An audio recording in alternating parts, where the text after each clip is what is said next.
co-working space today in like a little booth, trying to get some stuff done. Sweet.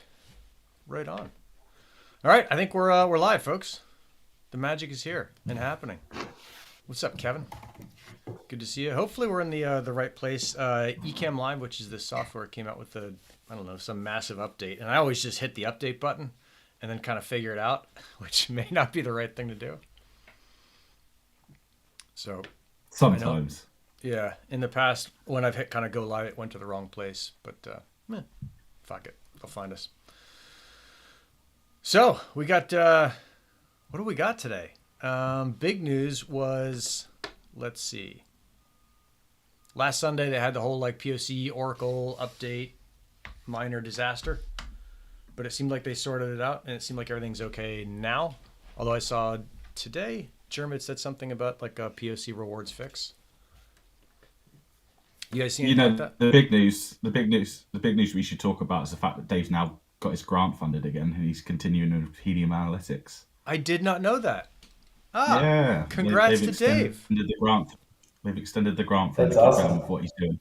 So he's Hell been doing yeah. some really good graphs recently on the Discord, like because of the spread factor problems. So Okay. he's been doing it by maker, by hours, and just providing excellent stats around the whole move. What are the So spread factor it's problems? perhaps as well worth it. So everything went live with spread factor 7. In Europe, we use spread factor 12. In the States, you use spread factor 10. But everything went out with spread factor 7, which caused a firmware to need to be rolled, and everyone had to update to that. So he's been showing graphs of which makers have been updating, which ones are slow. For example, like Bobcat's been ridiculously slow with this update, and then there's been makers with huge issues like Curlink.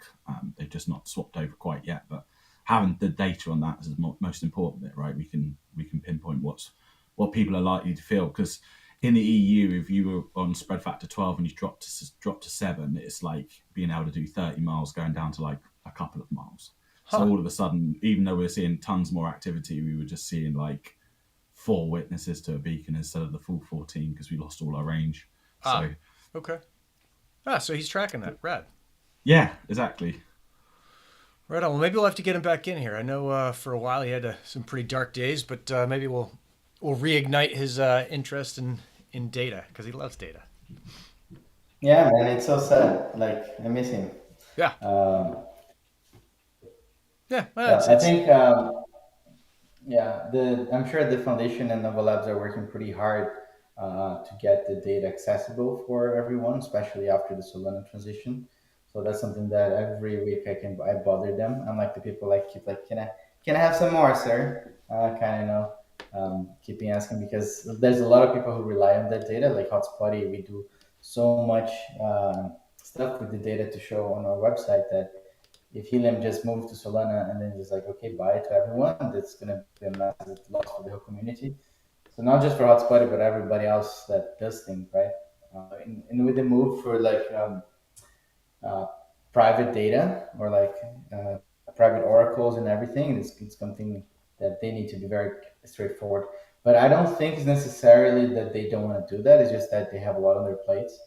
Um, and Yeah. they're trying to get maintain stay lean. So yeah, yeah. just waiting. It's like everyone's got a lot on their plate right now. The plates are full, which is good. All right, we got all the users here: Kevin, Garam, Suburban Crypto. What's up, Jay, Chad / Bobby? What's going on? 619. Good to see you, Devo. I think Devo's on every one, but sometimes I miss seeing him. So good to see you again. Tippin Project. So Tippin Project is a group of, I don't know how many folks you guys have in there, like running it, but it's like they're trying to keep track of every single Tippin project, and they've got which I'm now calling DPIN. I've been advised that we'll henceforth be calling it DPIN. Yeah, they're keeping track of it all. They've got a cool little Telegram group running all that stuff, and they keep growing that. That's pretty cool. So Greg Patine, Is it dipping Chad's, now? what's that? Is it dipping now? They're It, ever gonna? I mean, I kind of got used to saying dipping as well. But yeah. is this the consensus? Well, here's the thing: is that You just yeah. what do you got, Neil? You just got to pick one, haven't we? Just pick one. Stick with it, please. Like Yeah, every week, it seems like there's a new name for it. yeah. Yeah, Nicky, I like what's up, bud? dipping. Sky It's Rico. easy. Um, Yeah, I think here's the thing that Max and I looked at was Masari came up with DPIN. They have the biggest kind of reach in the space, and so that's one that's probably going to win. And it's also not one that is what is it invented or coined by a VC. I think Mike over at Lattice, not accidentally, but he was the one that came up with TIPIN, and people started running with that. And then I think a bunch of other people were like, "Oh, I want my name to be the best." And so there's a big fight. And of course, I'm partial to my old one, but from here on out, we're gonna do DPIN stuff. So Call it meatspace and just blockchain and just meatspace, roll with yeah. it. No, I think it's gonna Just be. I think it's own gonna it. be DPIN, Yeah. not to be confused with deeper. No. Let's see. So there's that stuff going on. What else? With the last Sunday, we've got a couple makers exiting the network. Most famously, is it Syncrobit is bankrupt and kind of gone. I saw someone in here earlier saying that their synchros are bricked, and I think the general piece. How much is? Yeah, what do you guys know about that? Like who's going to take over? How it's going to work? As Yeah. far as I know, there are a lot of people trying to take over. What do you know? Yeah. I mean, obviously, no one likes the company, but never do fantastic firmware, and you can just flash it on everything. But I think Linkstop were going to try and take over Syncrobit yesterday. They started offering people to move over from the old OTA app servers to the new ones on their systems, but then Syncrobit have locked them out and said that they can't do that because they're selling the company or something. So I'm not quite sure what's going on there, but they were trying to do a public move and then they've just been locked out of the system. So it's a Uh, bit confusing. yeah, yeah. I think Yeah, that's probably going to be the word. Is things are just generally going to be confusing for a little while until this gets sorted out. It's not like it's a unforeseen consequence, but it's certainly taken a lot of people by surprise because I think when we all got into this, it's like how could any company possibly go out of business? There's so much money to be made, and now it's like no, there's not, and it actually costs a fair amount to take a hotspot from one network and put it on another en masse.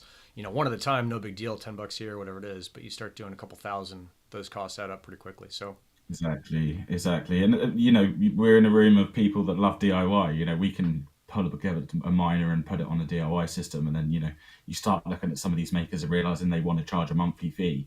And then you realize that that's half your profit gone in a month, half your earnings gone in a month just to support the firmware. You just think, we just need community firmware. And I think that, Never have got a bad name, but they have built open source software for all of this.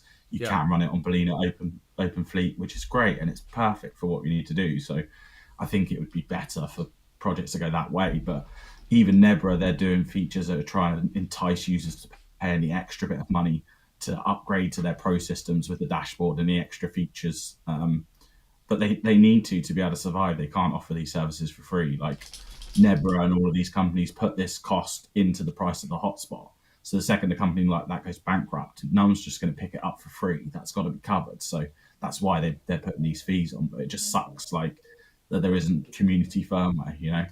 I'd love yeah, to be at the stage where we're HIP72 secure concentrators building our own hotspots, and there's a nice community firmware out there that we can all just install with a couple of commands, but we're not. yeah, yeah. And the yeah. I mean, DIY is if you're geeky, you can do it, but if you're not, it's a huge, huge obstacle. I think that's the problem. Like, you can easily refresh the Syncrobit, and if you have less than 10 devices, you can use Balena for free.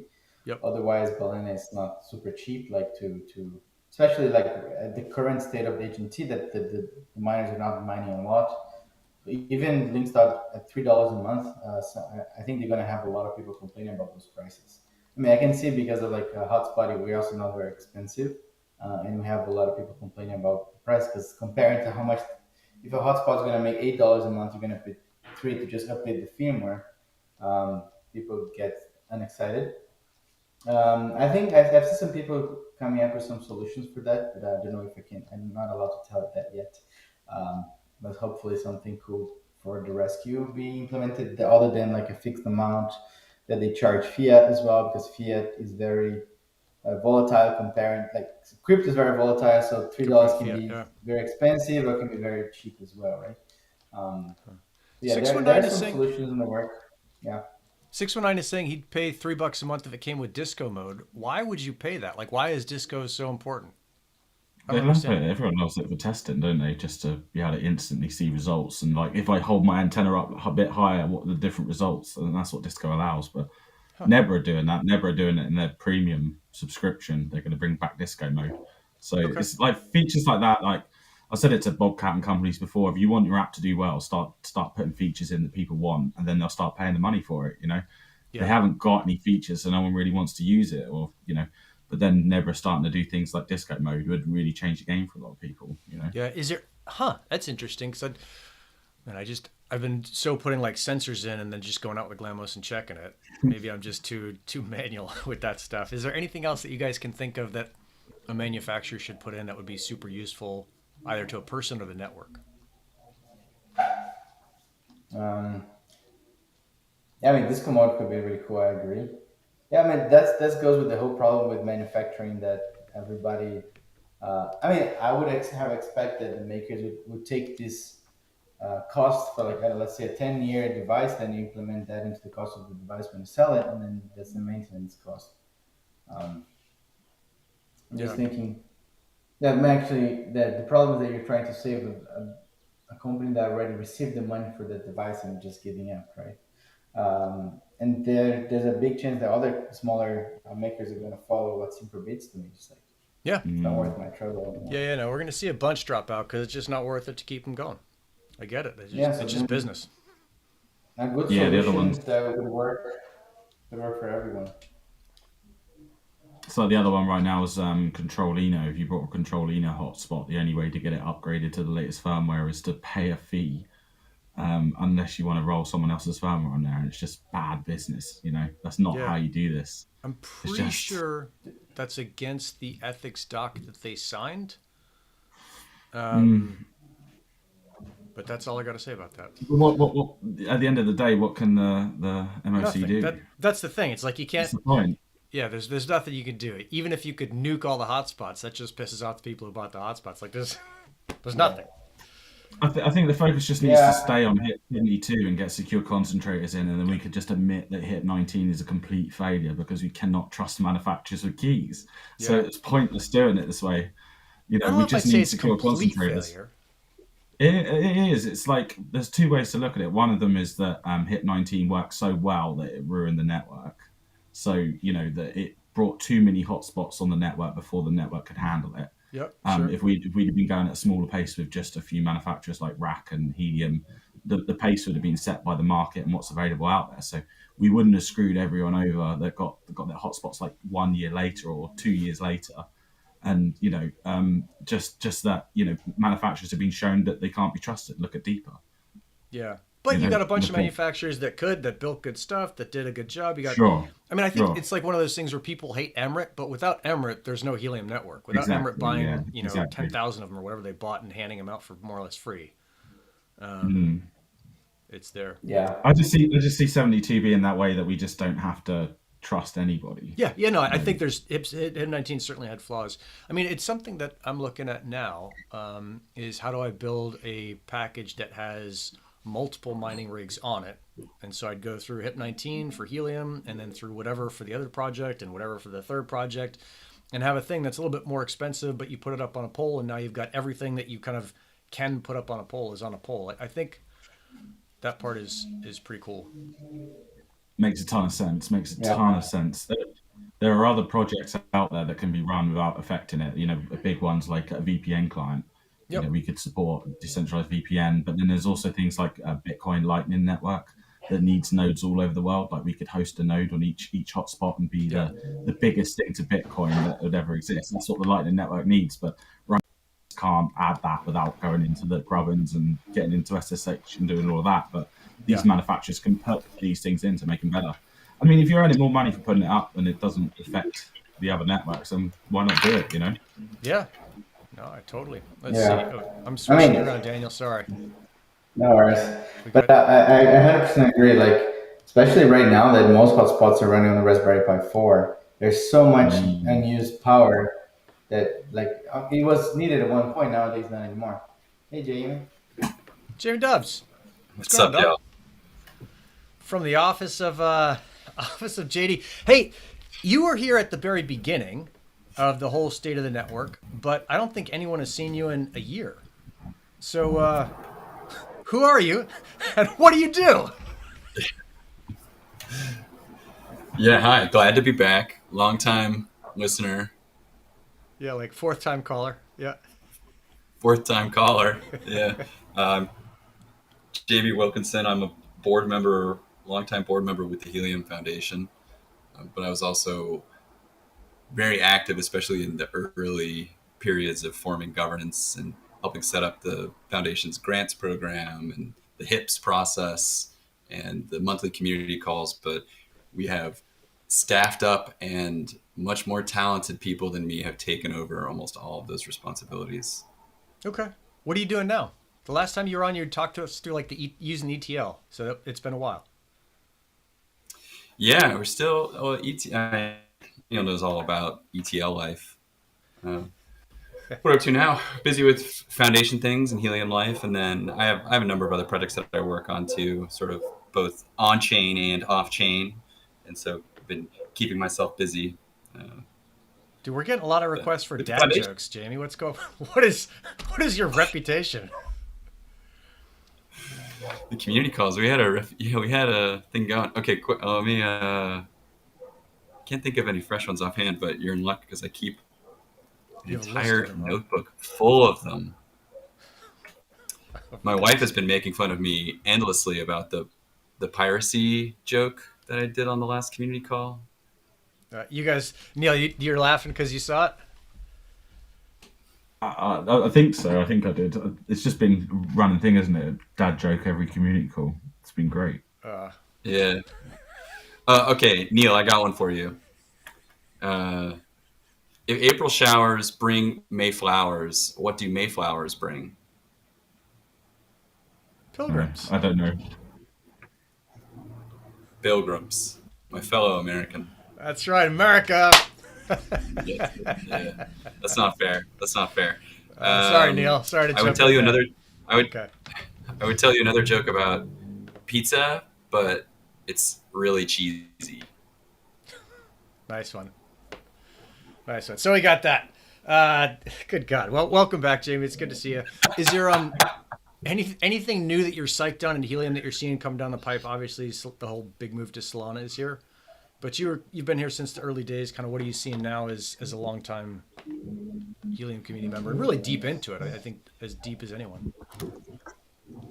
Yeah, I mean, I'm super stoked about where we're at right now. Since one of the reasons I actually got really involved with Helium early on was because of the multi-protocol pitch.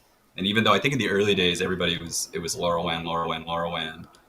From pretty much the beginning, there's been the potential to be expanding it into other networks. So seeing everything that's happening with 5G and CBRS has been super exciting. And the thing that I'm the most stoked about is this decentralized Helium 5G alt eSIM demo that 𝗱𝗶𝘀 and Joey, I think, and a few others have been kind of leaking around. Yeah. But I just think it is so cool seeing a phone with Helium LTE in the corner. Yep. And I'm really stoked about the growth for CBRS and 5G in general. He's and rubbing then it in with the Neil and foundation too. Daniel. There's He's rubbing it in. You can't have it. Yeah. Yeah, and then with LoRaWAN too, like I mean, in the state of the network, you've gone into a lot of sort of the fun things that are happening with sensor deployments lately, and I think that it feels like people are kind of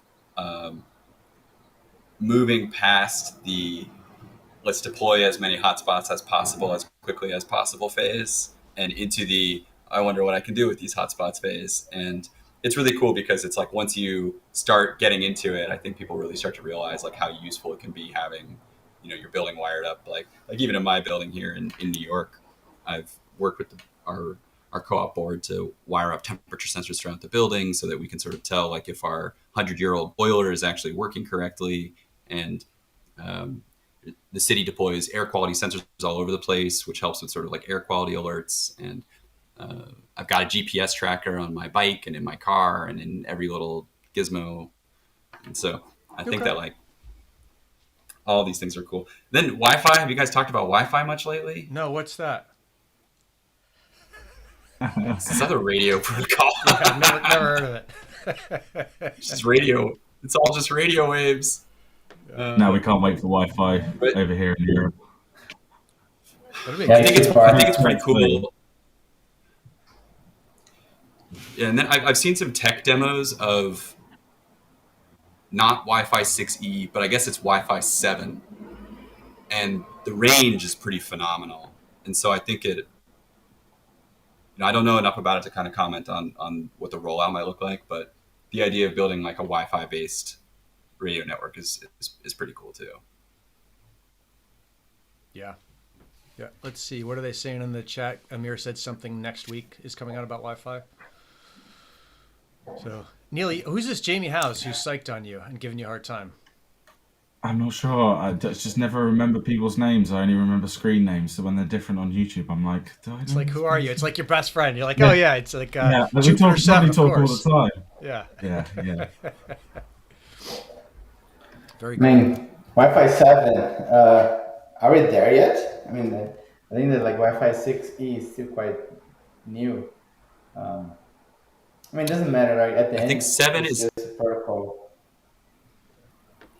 Yeah, I think 7 is out of the draft stage, but I don't think any hardware has. I don't even know if hardware's been announced that supports it, but as far as I know, it is like protocol finalized. All right. So Yeah, we'll put it down. yeah, Wi-Fi I think 7 is it's launching super next cool. week, guaranteed. You guys can take that to the bank. It's in the can. Yeah. Yeah, it's in the Bob, can. just watch for the Bobcat Wi-Fi 7 coming next week. Oh, Jamie But is I'm, wrong. I'm super happy. Yeah, I'm really excited I'm about super Wi-Fi excited. 6 though. It'll be cool. So I was doing this fairly boring thing last night and reviewing the city of San Diego's budget for 2023, and it's like 100 million negative, but it gets hidden because the budget is like 5 billion. And I was looking through it, and I had this kind of thought exercise because this IoT stuff is here and it works. Is what is the city's single biggest budget line item, and then how do you kind of attack that using LoRa? And it was just, that was like the first thought I had going in and reading the budget. And I was like, oh, well, the fire department gets something like 90 million a year. The police get, some huge amount. The teachers get this amount. It's like, I don't know that I have enough lifetime to service the city of San Diego, let alone the whole world. Like, there are so many opportunities. Just thinking through, like, oh, what if you had smoke detectors throughout the city? Like, what if you had a project that was a deep end project where you just put up smoke detectors and that was it, and then now your city kind of knows way faster than it normally would that there's a fire, like crazy stuff, or pothole repair, like anything you can think of that the city is screwing up, you can probably fix it with LoRa, which is kind of cool. Well, not anything, but What was the company that were at Helium, the Helium meetup in London, Helium in the Wild? They were doing they're going into buildings and reducing their net usage and improving the systems there. oh, that I always was thought- Novacine.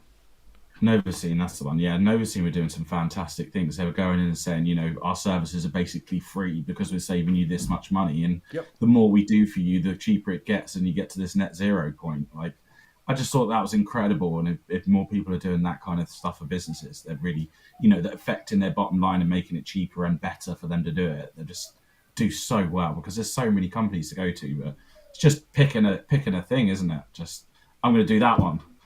And That's the sticking thing, to it's it for a year, Yeah. 619 OTA. The killer is the city pension fund. That was the other crazy thing, is like the city pension fund is batshit crazy. And I was like, well, how many of those people are dead and collecting a pension? Like, how much fraud is there? How do I figure that out? Just put a people counter on their door. Yeah, there's like a million different things out there. So it was, and I've also been listening and reading the book The Outsiders, which is about 8 CEOs that ran their company differently than anyone else and outperformed every other company over the 30-year period they're running it. And it's just like, one of the core concepts there is Warren Buffett's be greedy when others are fearful, and fearful when others are greedy.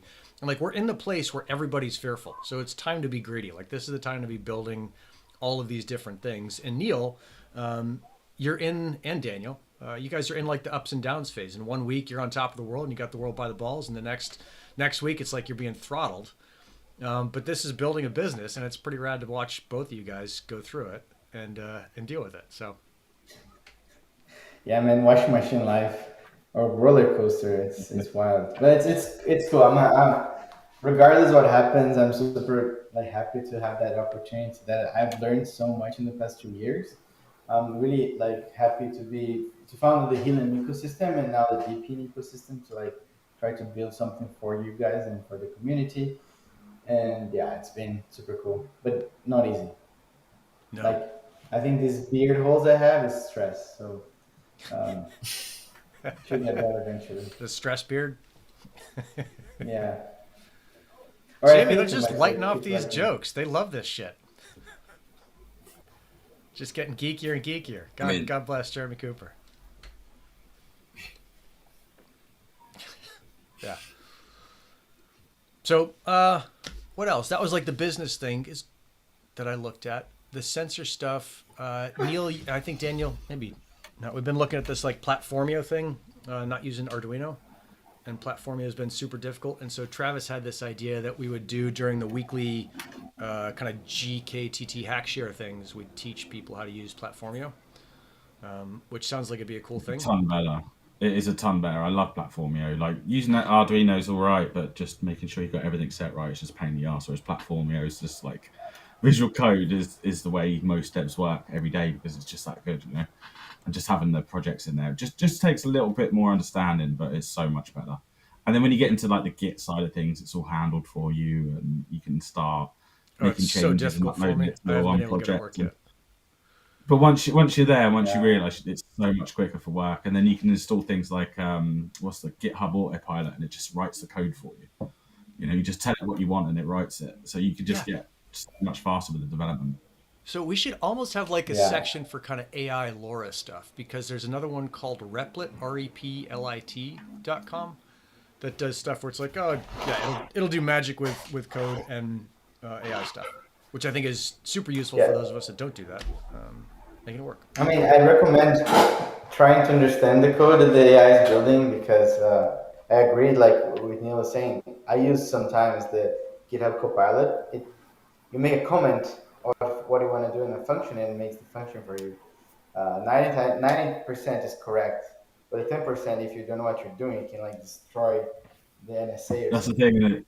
You have to know that 10%, and then like occasionally that like you write something, and then it will just get lost on the tangent and fill out every option, and you're like, no, I don't quite want that. You know, I only wanted this little bit of it. So it still takes some work, but quite a lot of the devs just done for you. Yep.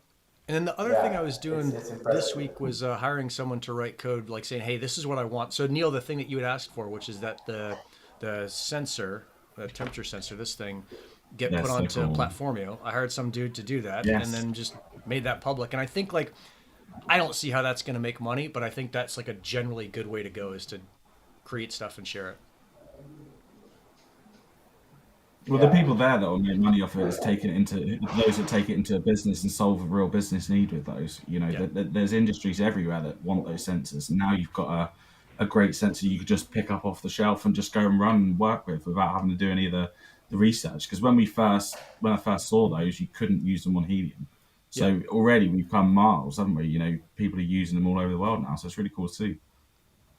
I Yep. just can't wait till we get a bit more of a community that wants to like build a new one, and there's enough of us to say, oh, you know, I'm a hardware developer. I can mock this up for you. We can go get it produced in mass at JLC PCB or something, and really start lowering the costs of these things. Mm. Yeah, Neil, have you seen anybody doing like a crowdfunding campaign or similar for like a new sensor? Not really, not really. There's It's not. such a specific skill. There's only a few of us about that can do that. You know, Yeah. I'm lucky with Rob. Rob Totally. just pulled this thing together in no time. You know, we got it mocked up in JLC PCB, but he's one of a few people that do it in this community. Hmm. So And you can't show me the thing you were showing me before we went live, right, Neil? I can show you the new sensor that we're working with. This is Helium have been working with them before, but they're fantastic. So they're it's lasted a week so far already, and it's only got 140 milliamp hour battery because the company that makes it is one of the best in the world. So you know, Yeah. I could try and make similar, but yeah, working with someone with existing tech is always going to get us faster, quicker to market. You know. Yeah. Yeah. No, that's certainly what I'm looking at with these like triple minor sensor packages that I'm looking at, or maybe quadruple, where it's like, all right, there's clearly three things that can go on a pole that we all know about. How do we put those things together and make that work? It's an interesting one that's been brought up in a hit before, isn't it? Like, allowing what's allowed to be installed on hotspots. Is it vetted? Because you could just install something on there and they could just say, oh, let's just wipe the ECC key for fun.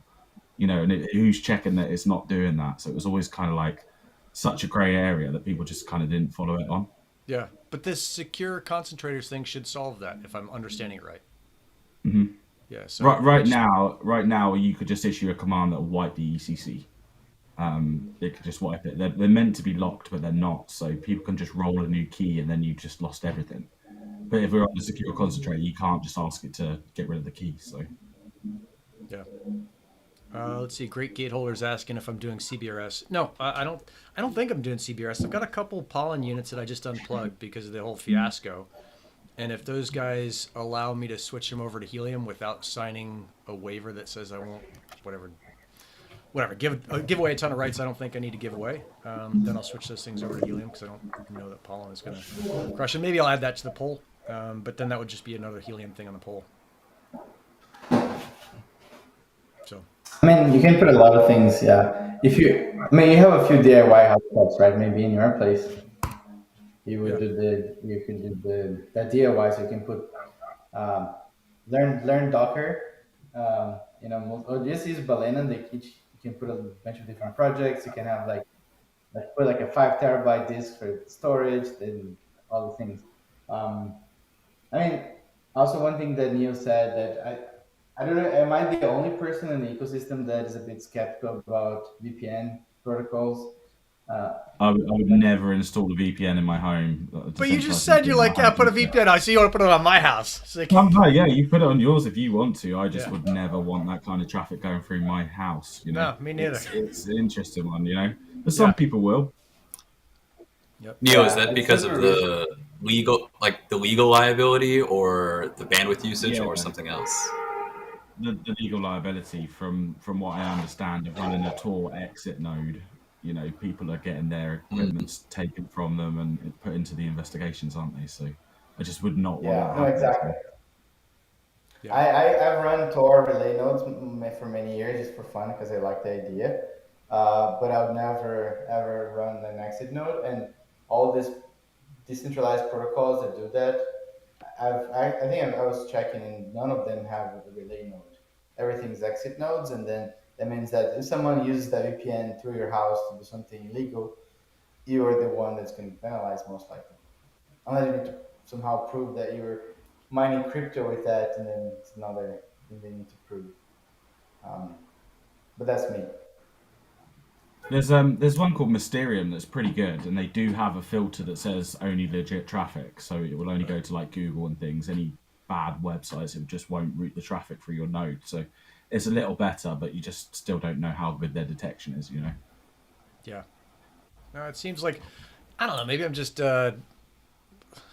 like set in my ways, but I only want stuff that does physical shit. I don't want to do like digital crap for someone else on my computers. Can we talk about Daniel sitting in a stairwell? No, Daniel's in an office. He's in an office, not outside in glorious Brazil. Oh, he's in a bathroom. No. He's just at the urinal. Jamie, what else is going on, dude? We don't get to see you very often. What else is new for you? Let's see. There's been some movement in Hipland. I think 69 just officially passed with the location reassert, which is kind of interesting. I don't know. Did you guys talk about that last week? Nope. Talk me through it. It's kind of an interesting proposal. I'm not super up to speed on the pros and cons side of things, but temporarily lowering the cost of reassertion. And it was actually kind of a close vote for a while. Like it was like 60-40 or 70-30 until the last minute when there was a big vote that sort of swayed it strongly yes. But it's actually like, I think, more complicated than it looks on the surface. Is that John Max Hip? Yeah. Yes, John Max Hip. Yeah. Yeah, and it's sort of ostensibly around sort of like tracking gaming and allowing people to reassert hotspots as for low cost. But one thing that's interesting is how it changes the cost to the manufacturers as far as what they need to pay to sort of like initially set up a hotspot, since now that is less expensive. Yeah. Um, so it's like a little bit of a refund to all the manufacturers, which is fine by me, but it's sort of like a detail. Small And detail. small detail. And then there's a couple other interesting hips that have been open, since that's sort of the way that I especially, it's so hard to follow the entirety of the Discord that I generally sort of focus just on tuning into your stream as much as I can, and then following hips on GitHub and some of the other discussion spots. Man, you're missing some serious information there. Although, Neil, we can't talk about too much, but you have recently found this stream to be extraordinarily useful. Yeah, yeah. The community involvement of doing, a weekly thing like this has led to some amazing opportunities. Is all I can say right now. Yep. And I think that's the cool thing. That's awesome. I saw Bobby or Chad was saying that he wants to come on here. Like, dude, just DM me. I'll get you on here. Like, I think here's the thing: is this whole state of the network is all about helping people make connections, tell each other about what's going on in Helium, helping us all learn about the latest and what the deal is. And it started out of this thing that I think Neil and I, that was you and I that kind of kicked this thing off, right? We're like, oh, we should talk about something every week. And I think at first you're like, I don't think there's gonna be enough to talk about. And then we'd have, weeks where there's like way too much news, and then weeks where there's not very much. But I think just sticking with it and then giving people a platform to talk about what's going on in Helium. Yeah, reach out to me. I'll get you on for sure. And I think Jeremy's coming on soon about something, but I forget what it was. He had just asked to book some certain date. So the only thing I'm sure of is it's probably geeky, and it has to do with radio. That would be my guess if it's Jeremy Cooper. It's cool. I wonder if maybe it's about the secure concentrators, the latest secure concentrators proposal. I'll have to go check my notes because he's like, hey, I need to book this date to talk about this thing. And I was like, all right, sure. We'll get it. That's awesome. Yeah, I'm going to get to spend some time with him in, I think, April. We got a trip booked to go do some canyoneering together. And I'm so psyched. That guy's been so helpful to me on the radio side. And now it's like, oh, dude, I can turn this around and like I can actually be helpful to you in the physical world. That would be really cool. So let's see. Dustin wants to support you more, Neil, but his wife surprised him with another big credit card bill. Like, all right, sometimes that'll happen. Neil, so how's the founder thing going? I know that I had signed up. I saw a bunch of people like, oh yeah, I'll totally do that. Is that still good? You happy with that? Yeah, it's going well. We've had a few signups. It really, really helps at this point in time. Everything we've been doing for a year has been very, very lean. As you know, I heard Daniel say last week, it's tough starting a business right now. We're at the, in the bear market, and it's just unbelievably tough. A year ago, I could have asked 20 people for funds, and they wouldn't have cared. But right now, it's like, oh, you haven't quite got this, or you haven't quite got that figured out, and we can't go there with you. So you just end up, chewing glass to get through it, basically. Yeah. Yep. No, the sweatshirt that I wear all the time, this Climax thing, was like a project that if I'd launched it a year earlier, I would be in the deserts of Vegas running this giant project right now. But I launched it at the wrong time. It's like the timing stuff was just off. And there's a fair amount that goes into timing that determines the success or failure of a project. John, Wegman. What's that? Oh, Daniel is exiting. Sorry, I was just yeah, I know. Sometimes after a few hours, now you need to go somewhere else. Yeah, no, because the booth was too echoey. Some people were complaining, so I decided to come. Like, this is like a proper co-working space here. Looking good. Let's see, John McCluskey, quick question about safety. Do we have any studies understanding if any additional EMF exposure from tech is damaging to cells? If so, is there potential for safer developments? John, I wrote a blog post about this, like a year ago, and specifically for LoRa and what Helium is doing. I couldn't find anything that said that there was any kind of problems, like the emissions were so low and so infrequent that it wasn't an issue. But I think that was I went into it as like, all right, there's nothing out there that says it's bad. There are some people who are, EMF sensitive, and they're fucked and they have to live in West Virginia somewhere. but for most of the world, no big deal. Or maybe it's North Carolina. There's some like radio silent valley somewhere. And do we talk about the El Monte Valley project last week, where like I'm deploying these sensors in this valley where there's no cell coverage, but there's helium coverage? That's been super cool. It's like you can't get on your phone there, you can't check anything, but there's helium coverage because I've got a hotspot up on a mountain that overlooks it, and it's like, oh, this is pretty unusual, at least in the U.S. Yeah. Yeah, it's crazy, isn't it? Just the level of quality of signal you got so far out there, it just means you can just have projects that couldn't exist before. It's like a friend of mine that always moans at me like he's got an allotment in the middle of nowhere, there's no cell phone signal. But sometimes he has to go up there and physically check the soil moisture. So, but there's helium coverage there, so I can just go and install these things, and just he can know if he needs to waste all of his time going over there to do it. You know. Yep. You just say, "Oh, it's fine." Just crazy.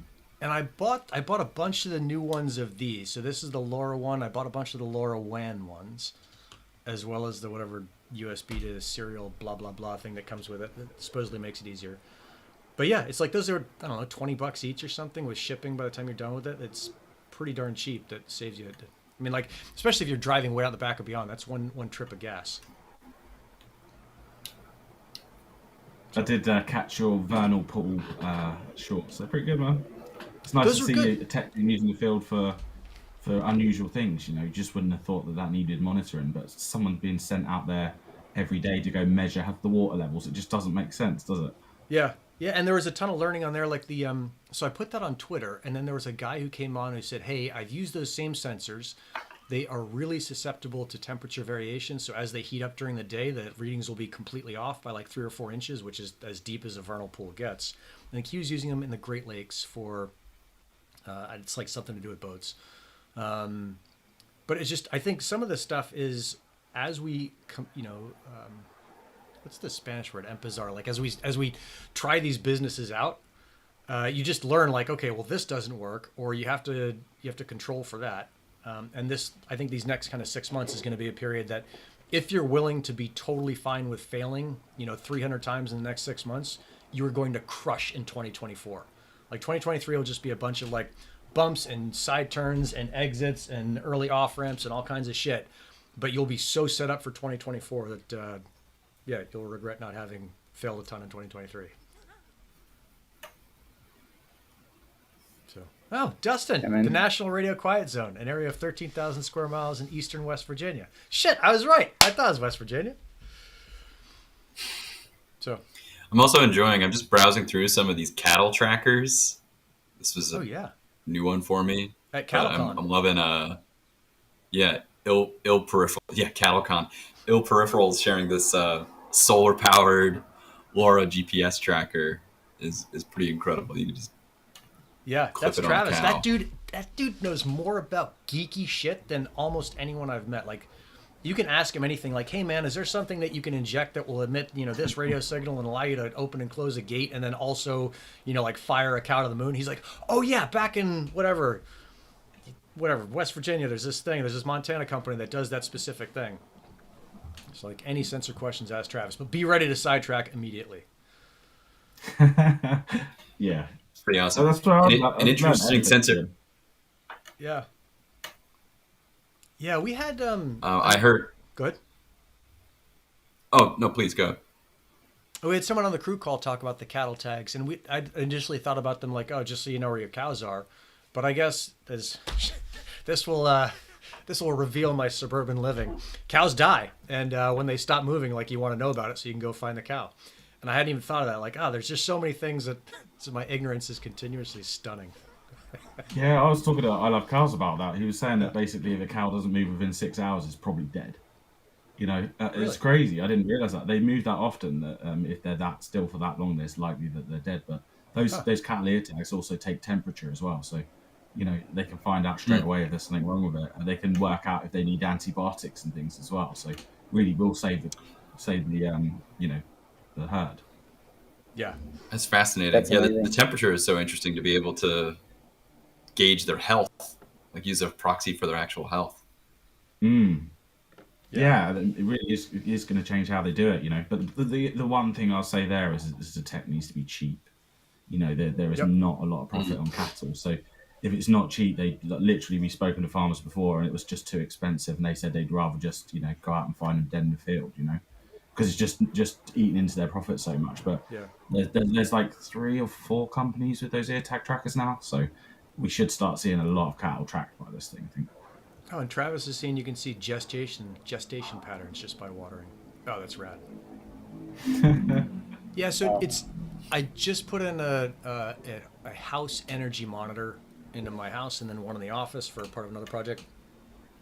And it's just the amount of data that we can start to collect about the world is pretty rad. And you start to think about what you can cross-reference it with, like how many times someone goes in and out the door, and how much power you're using, and when this freezer's on and that freezer's not on, or whatever it is. I think we're going to see this kind of explosion of understanding, and coupled with this crazy AI shit that's going on, the world is going to change pretty radically in the next 2 years. Yeah. Yeah, I was going to mention a really interesting use case that I've been hearing from a friend who does a lot of ocean research, ocean-related climate research. Yep. Was about hydrophones, which I didn't know very much about, and they're working on like a pilot program to deploy a bunch of hydrophone sensor networks off the coast somewhere, in part to track boats, in part to track animals. And then they also want to actually like do audio, capture the audio, and they can't do that over LoRa. So they actually need to like send somebody out to go pick up these audio recordings that they then try to listen to, sort of like whale calls and dolphin calls. But it's really interesting because they're able to do these deployments that you could sort of theoretically get the government to pay for, because monitoring ship traffic and animal traffic, and like the two of them kind of conflicting, is relevant to their interests. But then it's also supporting all the scientific research that people are doing about dolphin speech and whale speech. And yeah, they were kind of going on and on about all the like you could have these like arrays. They're like, oh yeah, we can build like one of these kind of multi weather stations, but you stick it underwater in the shallows and pick up all this interesting data that they said was just like cost prohibitive before, because there's like often not even cell service in the places where they're allowed to put these things, so that they couldn't have really done that even if they wanted to. But they're like, with a hotspot, we put it up on a hill and we can pick it up along the entire coast. It's crazy. Yeah. Yeah, no, I think like, man, if I can deploy something like this for $20 and it's like I can figure it out, I'm not a tech guy, the world is changing radically. And for people like you who actually know what's going on, the rest of the folks on the call, like the world it must be like opening up. Your mind must be expanding where you're like, holy smokes, everyone's starting to get it. Like, here's how we can start to leverage and use all this stuff. The bigger one that always gets me, that I think would be lovely to do as a community, is clean air globally.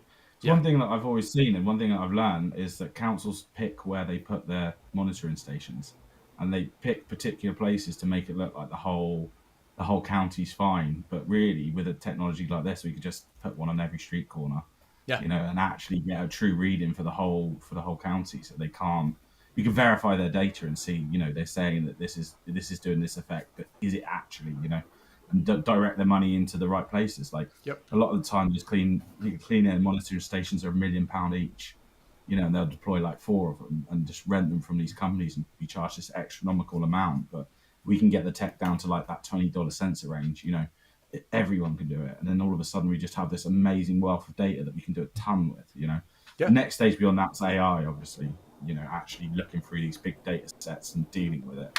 But we're just enabling this network of being able to do that. Like LoRa is the sensor side of it, and then we can deal with that data with the big data afterwards.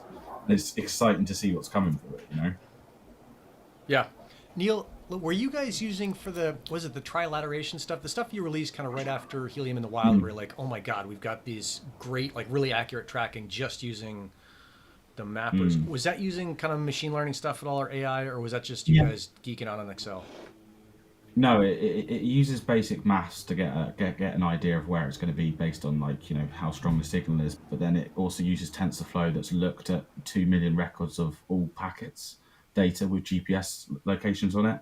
Yep. So it kind of like scores itself and learns from patterns of that, and then just predicts a location basically.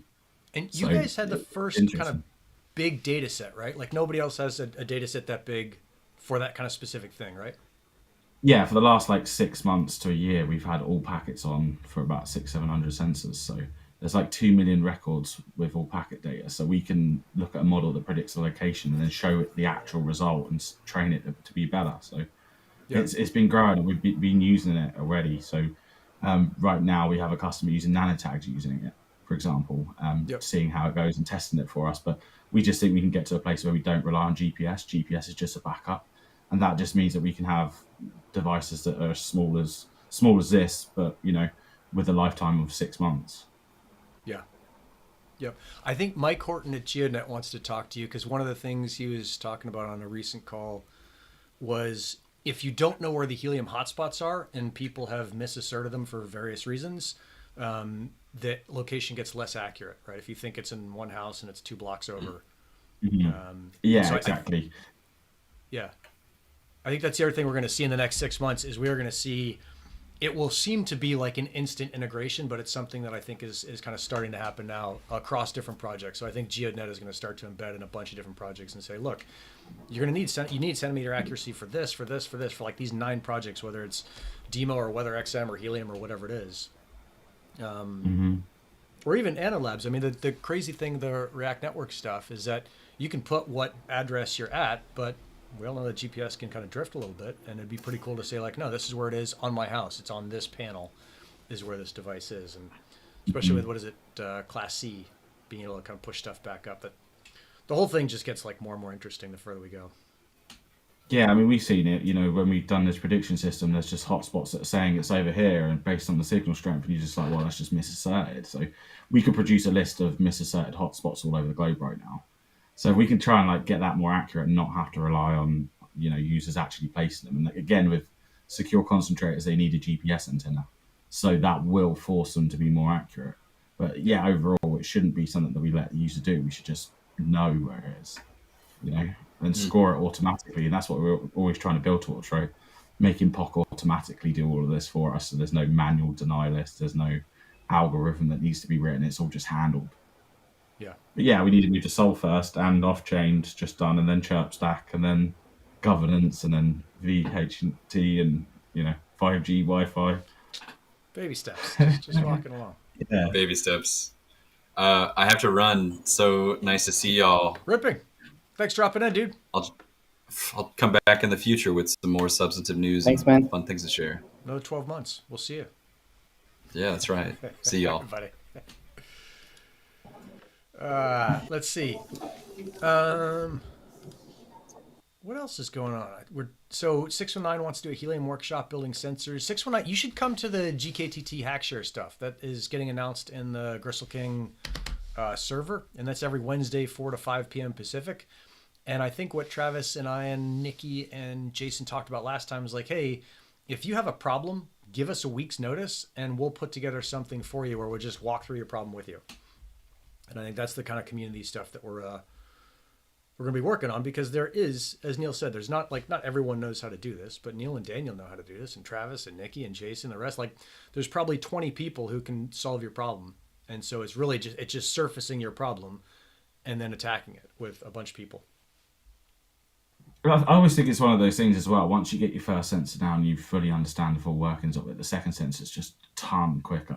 Yeah. And then you can really start into getting into customizing it. Once you understand that you're just taking a read in, you're sending it over LoRa, you can extend that and start thinking, oh wow, like I think this sensor should exist and it doesn't on the market, or it's $300, $400, and you can make it for 20.